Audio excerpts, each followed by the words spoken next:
आज के समय में इंसानियत पूरी तरह से खत्म हो चुकी है। इन दिनों जो खबरें निकलकर सामने आ रही हैं कि कोई अपनी माँ को मार दे रहा है, कोई अपने पिता को मार दे रहा है, कोई अपने साथ रहने वाली गर्लफ्रेंड को मार दे रहा है, तो कोई बॉयफ्रेंड को मार दे रहा है, कोई पति का हत्यारा है तो कोई अपनी पत्नी का हत्यारा है। ये तमाम तरह की खबरें हमें इंसानियत पर से विश्वास उठाने को एकदम मजबूर कर रही है कि अब इंसान इंसान नहीं रहा, वो हैवान हो चुका है। हमसे भले तो जानवर हैं, कम से कम जिनके साथ होते हैं उनके प्रति प्रेम भाव तो होता है, उनके साथ कुछ गलत तो नहीं करते हैं।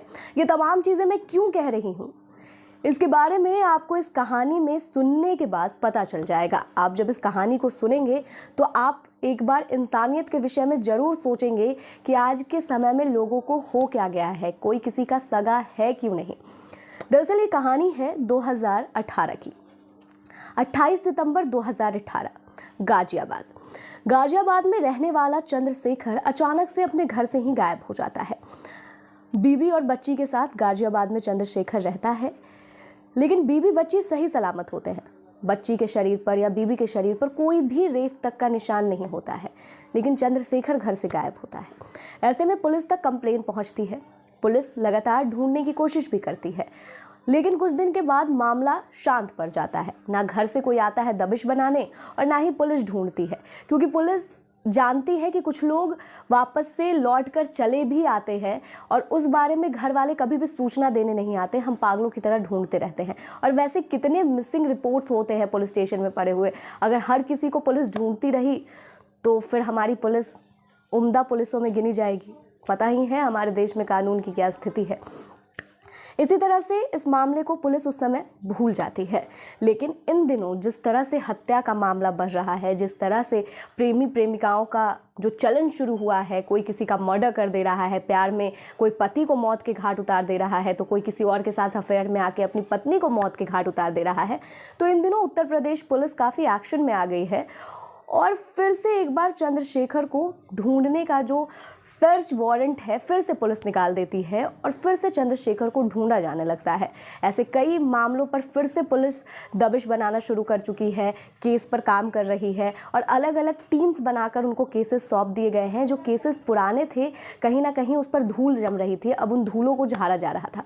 ऐसे में चंद्रशेखर को भी ढूंढने की जो प्रक्रिया है वो पुलिस शुरू कर देती है। अब पुलिस के सामने जब अनिल का नाम निकलकर सामने आया तो पुलिस ने अनिल के ऊपर थोड़ी छानबीन शुरू कर दी। अगल बगल से पूछना शुरू किया कि अनिल कैसे कैरेक्टर का आदमी है, किस तरह से रहता है, लोगों से कैसा व्यवहार रखता है और चंद्रशेखर से उसकी क्या दोस्ती थी, उसके घर क्यों आया जाया करता था।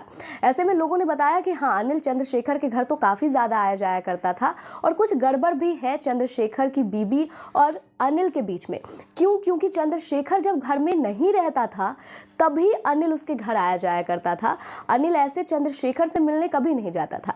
आमतौर पर क्या देखा जाता है, अगर पड़ोस में हमारे यहाँ कोई रहता है तो महिलाओं की महिलाओं से ज़्यादा दोस्ती होती है और पुरुषों की पुरुषों से ज़्यादा दोस्ती होती है। मोहल्ले में पुरुषों की एक अलग मंडली लगती है, महिलाओं की एक अलग मंडली लगती है। महिलाएं महिलाओं से मिलने आती हैं, दोनों अपनी मन की बात एक दूसरे से शेयर करती हैं।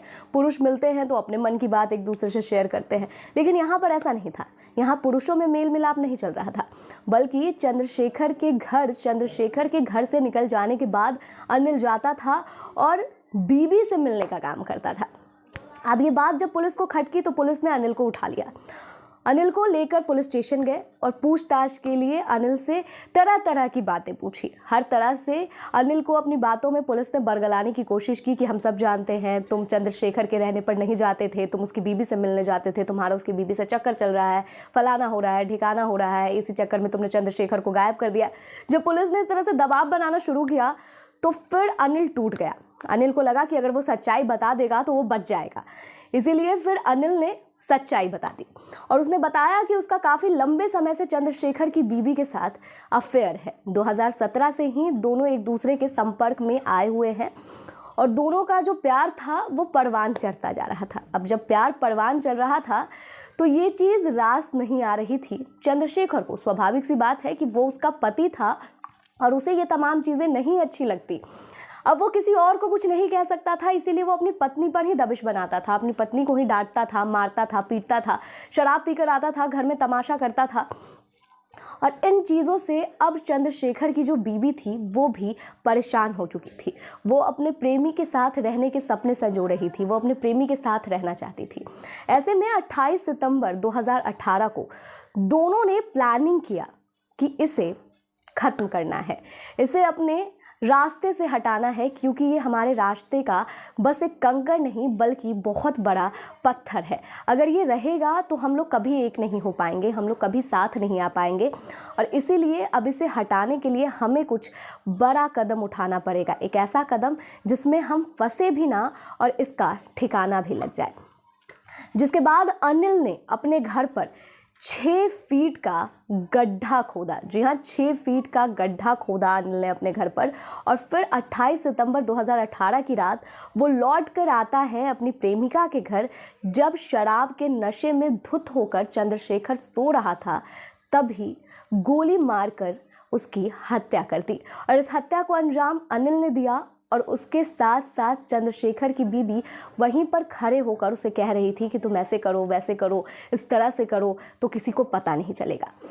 अब जब चंद्रशेखर मर गया तो फिर उसके हाथ को उसकी बीवी और अनिल ने मिलकर काट दिया, क्योंकि उसने एक चांदी का कड़ा पहना हुआ था। उस चांदी के कड़ों को भी निकालना था और साथ ही एक हाथ को जंगल में फेंक देना था, ताकि ये केस की जो गुत्थी है वो पुलिस के लिए पूरी तरह से उलझ जाए। पुलिस जब चंद्रशेखर को ढूंढने निकले तो उसे हाथ मिले और शरीर कहीं मिले ही ना। उस हाथ को जंगल में फेंक दिया गया और 6 फीट का गड्ढा जो अनिल के घर पे खोदा गया था, उसमें चंद्रशेखर की बॉडी को दफना दिया गया।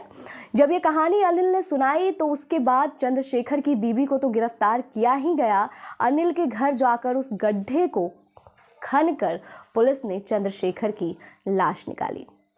सवाल ये कि ये कैसा इश्क है, ये कैसा प्यार है जिसने एक माँ को अपनी बेटी को ही अनाथ करने को मजबूर कर दिया।